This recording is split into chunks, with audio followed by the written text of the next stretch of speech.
a lot of y'all who haven't gone and spoken to the doctors individually are going to have a lot of the questions that I have. So instead of doing a private consult, I decided सबके सामने कर लेते हैं ना consult. Right. Why keep anything private, influencer life? Okay. So to start with, we have Neha here, Neha Motwani. She's a second-time founder. A lot of y'all may have used Fiternity, which was her first baby. And Luma stems from her own personal experience of having gone through the journey with fertility and with egg freezing, etc., etc. So this is, I think, extremely personal, and I will open the floor to Neha so she can give us a little bit of a brief on that. But before we get to that, we have the lady of the hour as well, Dr. Radhika Sheth. She has more than 18 years of experience in the fertility and in the reproductive health space. So obviously we are all in the best hands possible, because that is a lot of experience sitting right here with us. So any questions that you guys also have, I feel like she would be the best person to sort of put you all at ease and give you all the correct scientific answers for everything needed. So before we delve into the science, I think I would just want Neha to give us a brief of what made her become a second founder and create Luma for all of us to sort of have a safe space here. Thanks Anjula. Thanks everyone for being here. So actually Luma stands from my own personal journey of navigating the fertility journey back in sort of 2020. And I remember sort of, going through that journey and sort of 1 year in feeling absolutely dejected, frustrated, and having no clue on what is right, what is wrong, what to do, right? And that's when I sort of spoke to a few close friends, and we explored saying that what is it that's the issue, right? Success rates are there, great doctors of course you need, but what you really need is a patient-centric approach to fertility. And I think everybody has their own journey, right? Whether it is egg freezing, embryo freezing, IVF, or really not doing anything, right? But the awareness is what matters, and the intent of Luma is to actually start with that awareness. So I went through, so I'm the self-proclaimed queen of IVF. Please come and ask me any question because I've been through 6 IUIs, 5 IVFs, and umpteen number of other procedures in this journey. I now have babies thanks to the science of IVF. So all was good there in terms of the final outcome. But when we were going through that journey, we basically felt a lot of friction points and a lot of issues that we faced as patients ourselves. And the only answer to all our sort of queries was to build a space like this. And that's what the intent of sort of Luma is, which is one place, a one-place solution, which includes everything when you need fertility and the right answers at the right time. Thank you. This certainly puts me at ease knowing that, because you've been through it personally and being a woman founder, I know that this is a safe space. It's not going to be one of those clinical hospitals where I'm treated as one of 10,000 people and just pushed from one place to the other. So that's always, I think, comforting, because not too many medical practices put women first. I'm going to move to Dr. Radhika because I think most of us have questions for Dr. Radhika here. I'm going to start with the most basic. So I have not had my egg freezing done yet.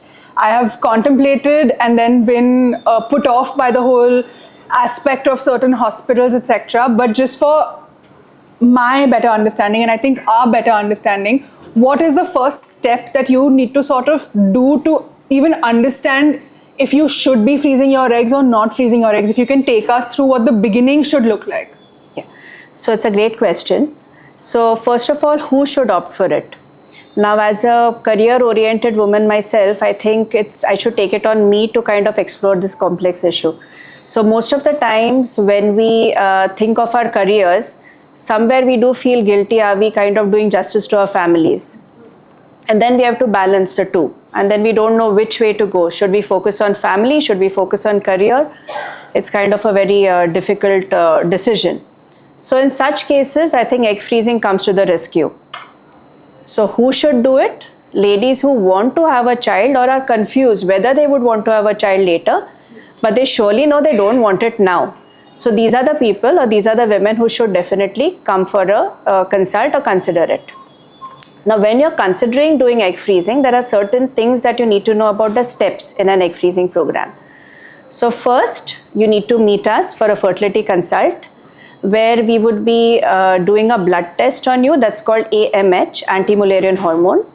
Now, AMH is secreted in the body by what is known as antral follicles, which are produced in the ovaries.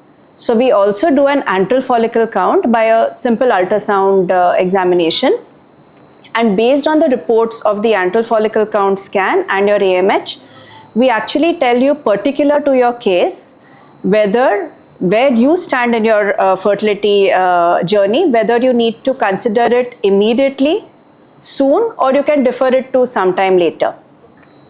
Now let's say that you have decided, yes, you want to go ahead with an egg freezing program. We then run you through certain investigations, and then we call you on the second day of your period. We then start you on certain hormone injections, which we give for about 9 to 12 days. They're deliberately given to make multiple eggs grow. We monitor you during that course by doing 1 or 2 ultrasounds, by doing 1 or 2 blood tests. We surely don't want you to disrupt your routine life, and therefore we try to offer the best assistance that we can.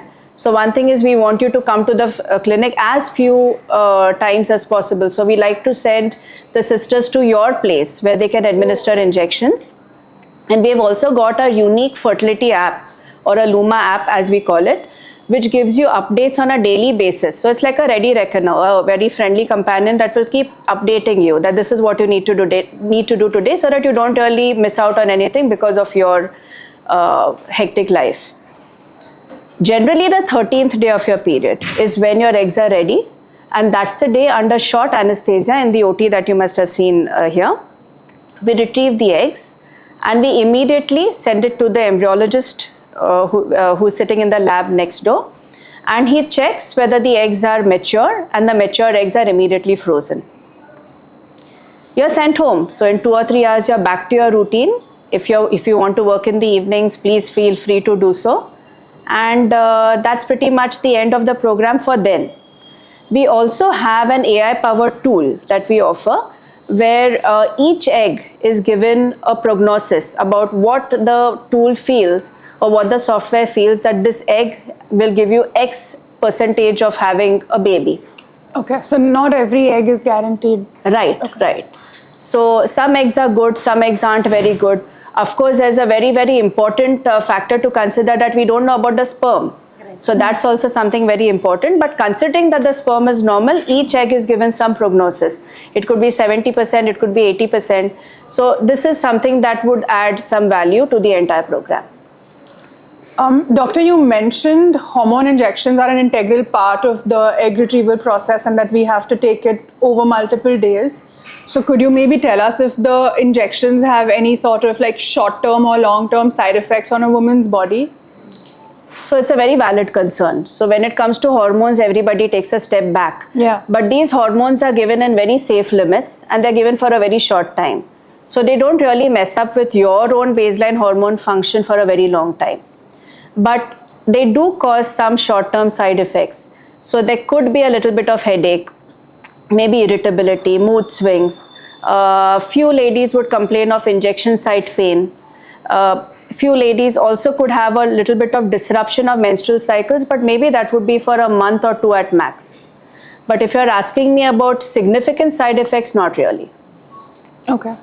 And if we've frozen eggs, or if we've frozen embryos, for those of us who have partners, and then we do the process of freezing an embryo versus just an egg, is there a difference in the viability if it's an egg frozen versus if it's an embryo frozen in terms of implantation or a baby actually being born?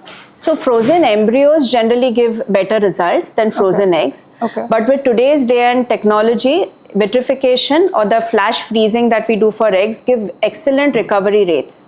So that to the tune of, I won't say 100%, but maybe about 90 to 95%. But then if you have frozen your eggs after thawing them, or after getting them back to body temperature, there is another process where we need to inject the partner's sperm into the egg. So let me give you an example. Let's say that we have 10 eggs frozen, and let's say 9 of them do recover when we thaw them, or when we get them back to body temperature when you're ready to have the baby. We freeze it, we inject it with the partner's sperm on the day when it's thawed. Around 6 of them would probably fertilize, 6 to 7, but not all of them would grow to healthy viable embryos. So maybe around 3 or 4 would grow to healthy viable embryos, of which the best 1 or 2 would be transferred. The remaining embryos, if there are a couple more remaining, they could be frozen, as in that time we are freezing the embryos. So if there's an option currently between freezing eggs or freezing embryos, embryo freezing is slightly better or has an edge over egg freezing, but egg freezing is also an excellent option when the sperm is something where is not available. And once you've gotten a frozen embryo, or once you've gotten an embryo, or if you've gotten, I guess, an embryo ready for implantation, is IVF necessary for this whole process to get completed? Like after egg retrieval, like do you have to do IVF? So if you're frozen your eggs as just so that you secure your fertility for the future, you may as well, when you're ready to try for a baby later, you may as well try to conceive naturally, and you may just conceive naturally. So if you do, great. If you don't, then your frozen eggs serve as a backup plan. So then you could use them, or your frozen embryos could serve as a backup plan. So if you want to use your frozen eggs or frozen embryos, yes, then the answer is that you need to do an IVF. But just because you're frozen your eggs, it doesn't mean that you're destined to conceive only via an IVF and natural conception is not possible. That's not true. And during the IVF implantation process, are there more injections or more hormones that the body is given to sort of prep for the embryo to take on? So that is to make the uterine bed, you mean? So yes, there are certain medicines that we give. They are hormones and they're typically tablet based. There could be few injections, maybe for a couple of days, that we give to enhance the success rate of the program. But IVF has advanced so much nowadays, not just in technology, but also in the medicines that we use, that the use of injectables can be almost made zero. Okay. So it's something which is very user friendly or very patient friendly now, without compromising on the success rates. And going back to the egg freezing bit of it, is there like a magic number of eggs that you need frozen, or a magic number that you are aiming to sort of have as your fail-safe backup option, or it doesn't matter, like the number doesn't matter? No, so there's no magic number, or I wouldn't say there's any universally safe number, but age is a very important determinant here. Okay. So the younger you are, the more number of eggs you would have, the healthier they would be. So therefore, the fewer the number of eggs, would be needed when you're younger. So if I have to give you an example, let's say a girl is under 35, then freezing 10 to 20 eggs would give her a success rate of maybe 70 to 80%, Okay. provided her partner's sperm is normal later. Okay. But let's say that she is 35 plus, then she would probably need around 20 to 30 eggs frozen to achieve the same success rate. Thank you. Before we open up for a few questions, I had a couple questions that I wanted to circle back to Neha. We've all taken a tour of this space, so we've all actually had a walkthrough of this space, and it feels a lot more warm, it feels a lot more comforting. But since you've gone through this entire process, I wanted to understand from your perspective, what was missing in the existing clinics, hospital centers that you thought would really make this journey? And as we've understood from Doctor, it's a long journey. It's not like a one and done sort of thing. What are the few points that you really wished that existed when you were doing your journey, which you have incorporated for all of us now to make it better for us to go through this? Yeah. No, so I think great question. When I was going through my cycles, I basically, kept thinking, what are these friction points? And I actually one day got so fed up that I opened an Excel sheet while waiting in one of the IVF clinics, and I mapped that Excel sheet. I was waiting for 3 hours. So the Excel sheet ended up having 55 points. But I'll just summarize. It broadly sort of buckets into 3 large sort of, categories. I think one is infrastructure. I think I felt like it was very clinical. All the clinics that we went to were sterile in the sense that, you know, it was not warm, it was not welcoming, long waiting, not comfortable. Forget about tea, coffee, no glass of water, and you're just waiting there for hours. The layout was designed not in a way that is actually comfortable. So here, for example, we've taken care to keep the patient-centric side on one side and the medical side on one side, right? And then really integrating both when needed. So I think one major gap was on how the space was designed. Second, I think, was around how you moved from one theme to the other, but a common theme was that it's a very, very heavy project management driven sort of cycle, right? So you need to take injections, you need to map out a lot of tests. Your husband's doing some tests, you are doing some. It's a constant work in progress as you're doing your IVF, and I felt like that was the toughest project I've done in my life because it just required taking notes of so many things, constantly always having dates planned, using these papers and using these pages to know this is my prescription, oh but that is there, oh this date is coming. So I felt like, why can't this be calendarized? Because I think sort of very like Google Calendar, Excel sheet, optimization. And that's one thing that we've sort of done, where after a lot of brainstorming on how do you really take that task list away from the person and let them only focus on what's actually needed, right? We created the role of a care navigator. This is something that we did after we benchmarked how global clinics are operating and how are they actually managing the journey of the patient. And one key thing that came out was, let one person be the point contact. Yeah. You're not asking the doctor a question and then getting a reply from somebody else, doing something, calling the billing, calling admin, one point contact. And this one point contact is actually a psychologist who understands your journey, has supported women like us, and is taking accountability of anchoring that entire journey for you.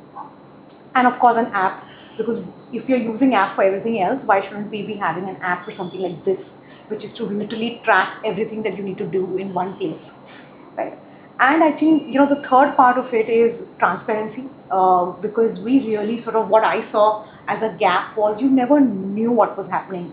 I remember in this day and age, can you imagine with the kind of technology, I've had a fight at an IVF clinic to ask how many embryos I had and how many did you transfer. And I was like, this is unbelievable. Like, why am I having to have this conversation? Yeah. Why is this not recorded? Why is there no way to know, right? Why am I going on hearsay? Why am I going on a conversation? And hence, I think what you see here is a transparent lab. Nobody has a transparent lab. We wanted to stand for what we are, which is telling you where you are at every step of the way, giving you complete transparency, ethically telling you what are all your options, what are all your success rates, and then you sort of deciding what you want to do. So yeah, I think going back, I think three things that really stuck for me and what we've really tried to at Luma, attempted to impact is, one, the way the space is designed, keeping customer at the center, keeping patient at the center. Second is the care navigator and how everything comes together with this one person supporting you. And third is transparency. Thank you. That actually makes me feel a lot better about knowing that the process to navigate is not as tremendously hectic as I was building it up to be in my own head. I have one follow-up question, and I think either you or Doctor, whoever could take it. We've heard so much about the sperm and the man sperm being equally important when it comes to the actual embryo coming into creation. So does Luma also give support to the men? For example, if our partner has something come up in the sperm test that requires some sort of attention, would Luma be the place that he would get that addressed, or would we have to go outside to get that addressed? No, so all facilities are available over here. So we have expertise even with male factor infertility. So we have a very competent and famous andrologist on board with us. So everything would be done over here itself. So it includes even, you can consider it as a center of excellence. Yes. So even complicated male dysfunction would be treated right here. Okay.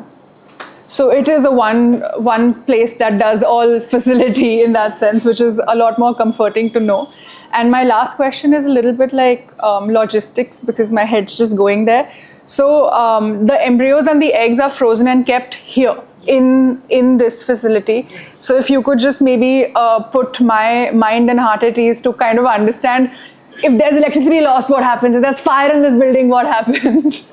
I'll take it up. I'll actually answer that. It's a very, very valid point, and I think something that we sort of really worked the hardest on.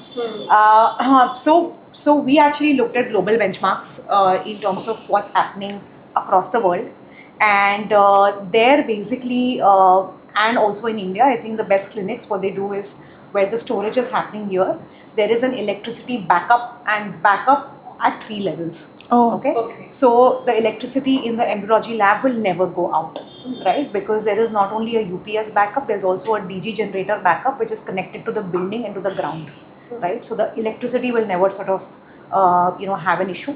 Second, whether it is floods, rains, etc., all of that, we've sort of taken all contingencies into the picture. And I actually wanted to introduce Chirag. Chirag actually is our chief embryologist. He is responsible for 10,000 successful cycles of IVF. oh wow. And he is our lab director as well as our chief embryologist. And he is, he sort of worked across India, globally as well. And the backup systems for everything, we have controls on any temperature going down, any change in the lab environment is entirely automated. And is actually with him at any point of time, right? And the protocols that we adhere to are basically global protocols in case any escalation is needed, right? So for example, let's say in his career with 10,000 successful ICSIs, he must have managed that many level of eggs and embryos, and he's never had a case where there has been any issue or any falter, right? So I think a lot of backup and global protocols, and ensuring sort of there is also RFID. I think one thing that ends up also happening is that you don't know where your egg. Yeah, where are they? Yeah, where like, are they, yeah. right? So we have a system called RI Witness, where there is an RFID card that is given to you if you're a patient here. Only when you give us the card is when we can actually access your eggs or embryos, and it is so that there's no mix-up, right? Because sometimes, and it has happened that unknowingly clinics have had mix-up. Right? Movies have been made on this topic. Movies have been made, but in reality also it has happened, right? So for us, it's actually technology which is, we believe, an answer to all of this. Please add if you want to add anything. No, I think you're perfect. So it's extremely important. I mean, that's I think the primary fear of any couple or any patient. Yeah, because you go through so much, and then suddenly to have those eggs lost to a natural disaster is just not Right. something that you. And we've all come out of COVID, so we sort of know what this meaning this means. I think I'm going to open the floor to you guys, and if there are any questions for Dr. or for Neha, let's. I'm 34 and I'm married. I want to understand what is a good AMH level for me and what is a good testosterone level for my partner to have a successful embryo retrieval. So we don't check testosterone levels for your partner. We would be checking we will be doing a semen analysis. So we check a sperm count. If anything is abnormal in that, then we call for certain hormone tests in the male partner. Otherwise, it's not something which is routine. AMH at a good AMH is 3.5, 4 in the normal regular reference range. But we also couple it by doing an antral follicle count, because a singular AMH reading is not something that is going to tell you the entire story. So it's a correlation or a combination of AFC, the ultrasound, and the AMH, which would give us a good perspective or a good idea. So if you have a low AMH but a good follicular count, do you still have if you have better chance in the sonography but a low AMH, do you need to work on the AMH then? No, so they go hand in hand. Yeah. So antral follicle count being normal generally translates into a normal AMH. Okay. So very rarely would you see the AMH low and an AMH good. Okay. So it's just to kind of be sure that you're interpreting the fertility reserve right. Okay. So they do correlate. Shelley? Dr. Sai, I was just curious to know that, let's say my AMH is excellent at the age of 34, I'm 34 years old. Would you still recommend to sort of freeze my eggs? Maybe I want to have a child after 2 years, but my AMH is excellent. is that something you would still suggest? So 35 is kind of some magic number where things happen in our body. So there is a biological decline. So I can't say that there's any equation that is going to fall very fast or very slow. Generally, it falls slowly till 37 and then exponentially. So why would you want to take a chance? You're 2 years, maybe 3 years when you actually want to have a baby. So might as well be safe and freeze it. Also, egg health is much better. I mean, when you're 34 rather than when you're 36 or 37. So considering all factors, if you're going to delay by 2 years or more, I think embryo freezing or egg freezing would be an excellent option. Nikita, you had a.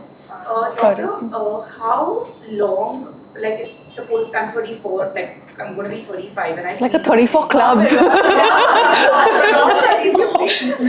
No, wish but I all could my be friends part are of my that age. club. I wish I could be part of Yeah. I don't have a partner nor a boyfriend. I don't know where I'm going to be in life, and I freeze my eggs now. But say somewhere around, I don't know, right? It could happen next year. It could happen at 40. So how long, like, does the egg stay viable once you Frozen. them? Or do I need to redo it again at a certain age? It's a good question. So yeah, really good question. So the eggs once frozen, so long as we are taking care, and of course we do, they can be frozen technically lifelong. However, by the Indian law, we can freeze them up to 10 years, for up to 10 years. But let's say you have not found somebody or you have some valid reason to opt for prolongation of freezing, we can take approvals from the national board. It's called National Board of ART Regulation. ART stands for Artificial Reproductive Technology. And with their permission, we can extend it for even beyond 10. So 10 years is, but the egg would stay viable. Absolutely. Irrespective of. Absolutely. So, like, once frozen, it remains in that It remains state. in that frozen state. Okay, it till we doesn't thaw it. degenerate in the frozen state. Right. Okay. Shan. My question is slightly different. Firstly, I love what you've done with this place. You walk in, it's so warm Yeah. and makes you feel like really wanting to freeze your eggs. I just want to do something.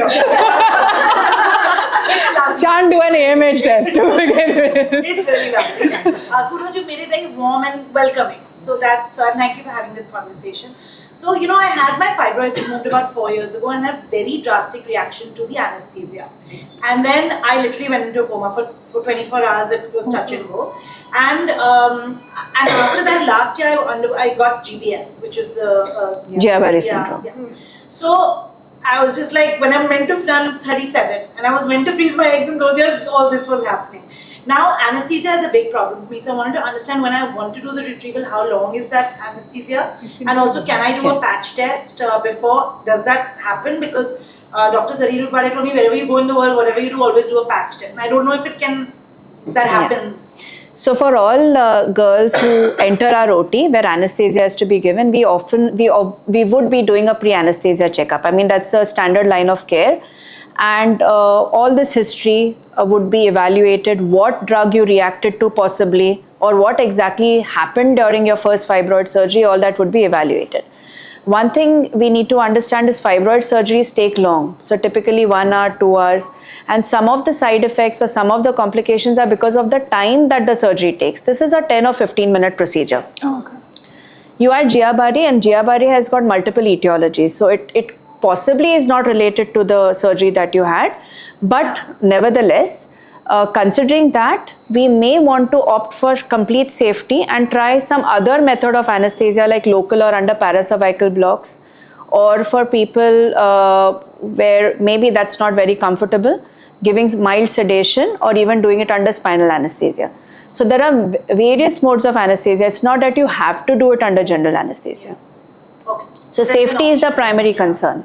Because even after I had GBS, they were like, you can't take a vaccine or an injection, Right. to be very careful. Right. So that's another thing that Because comes in. GBS has many triggers, so Yeah. we want to avoid those. And we don't have to do it under GA, right? No, GA is not mandatory, but GA is somehow the most preferred method in India.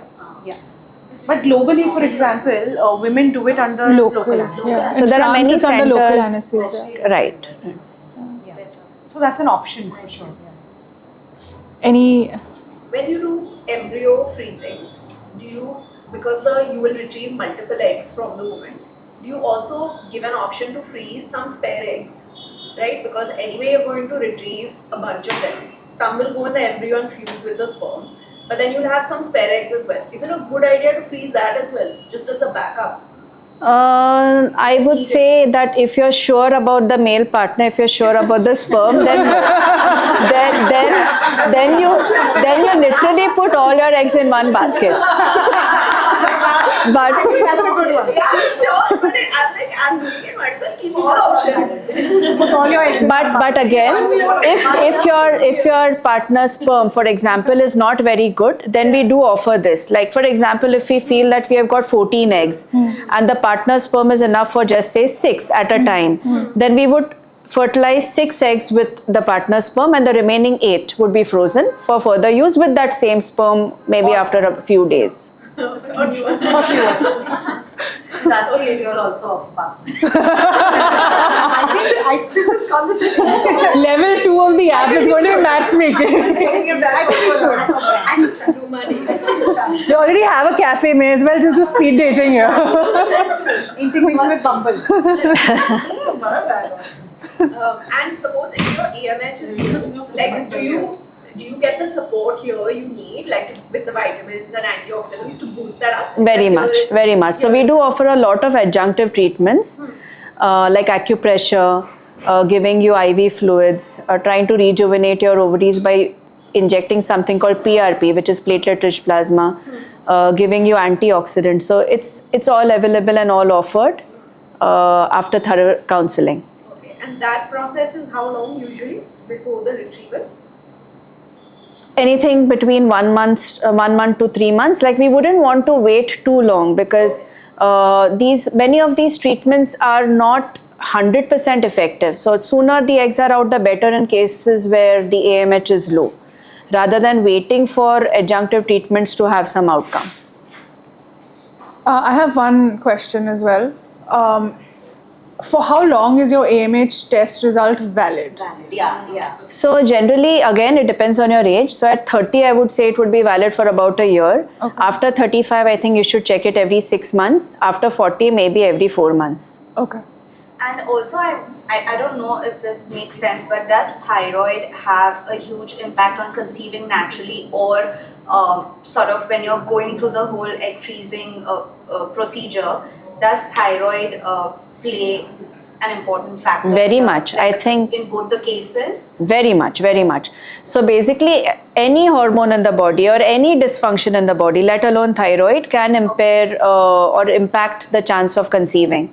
Or even once you have conceived, there could be a slightly increased risk of miscarriage if thyroid levels are not under control. So egg formation, for example, needs a proper interplay between various hormones.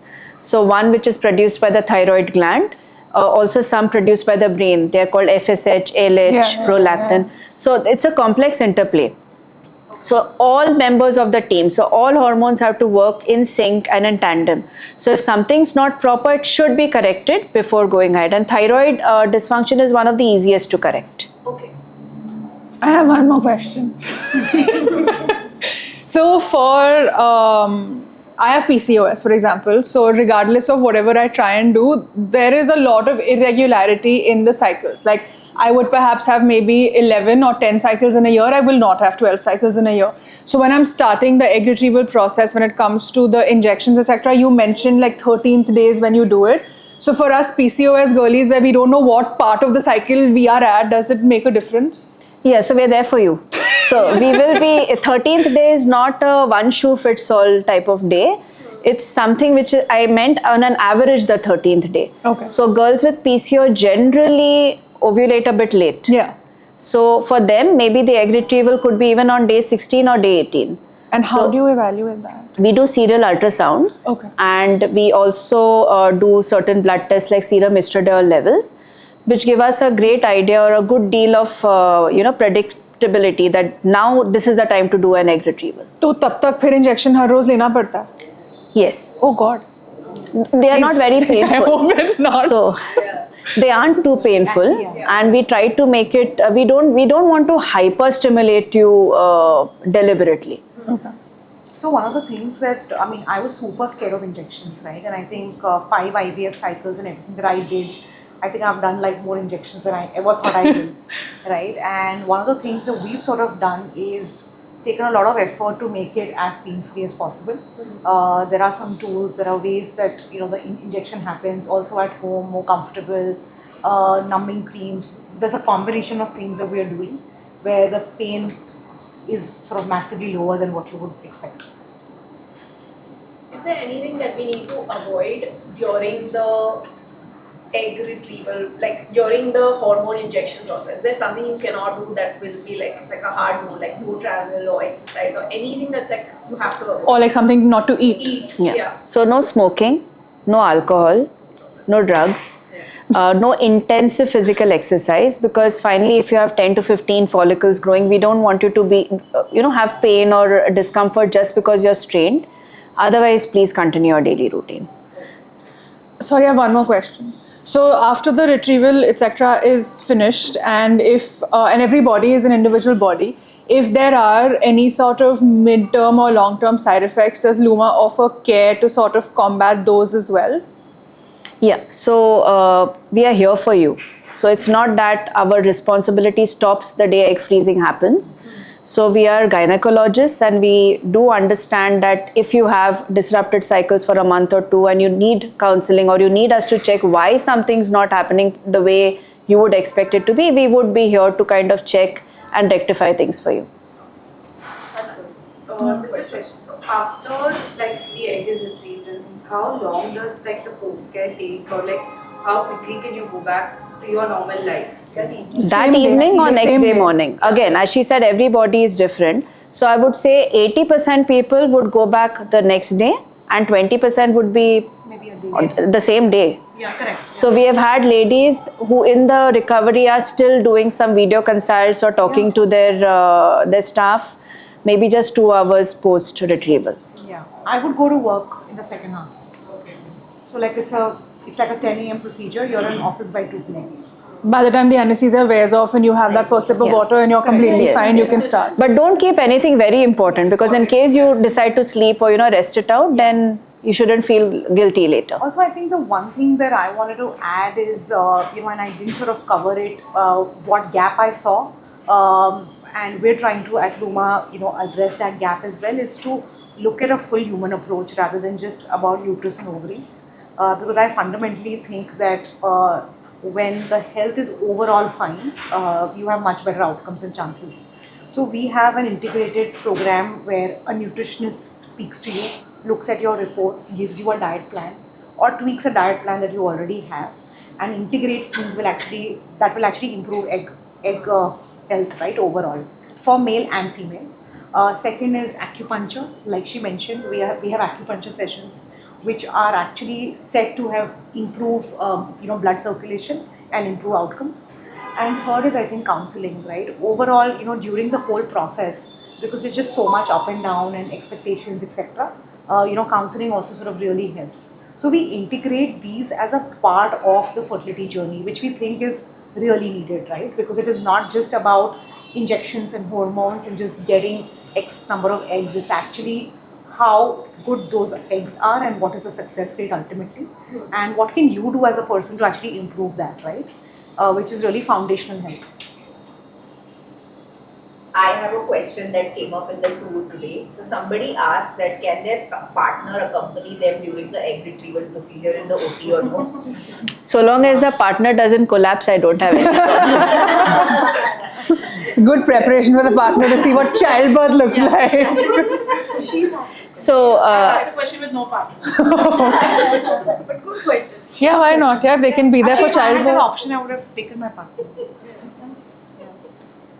Anybody else has anything that we can address publicly in the forum? Privately, you all can ask whatever you want. Yeah, privately, you all can talk to Dr. Radhika. Absolute cutoff. Of what? Age. Oh, there is no absolute. I mean, science really has no absolutes anytime. Sooner the better is all that I can say.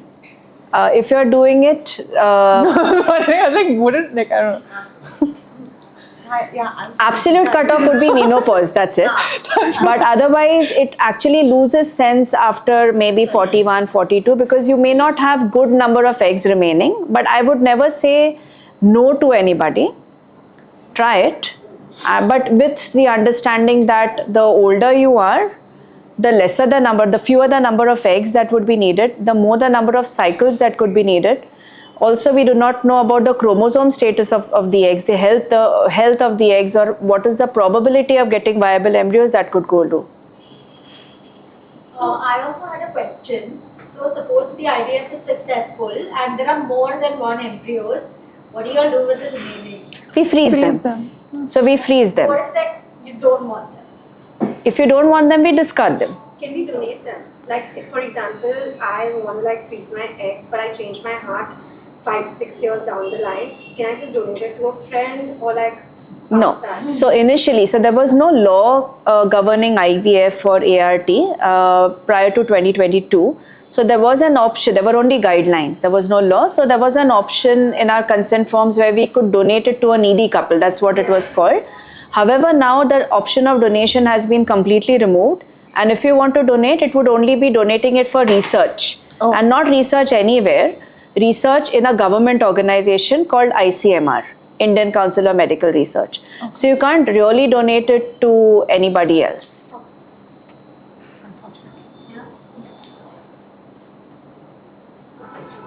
Great. So Dr. Radhika can do one-on-one consults. Yeah.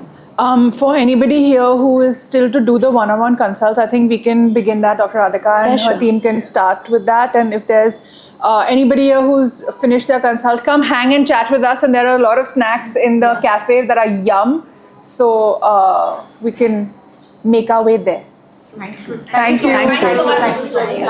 Thank you. Yeah, this was, my bum is numb.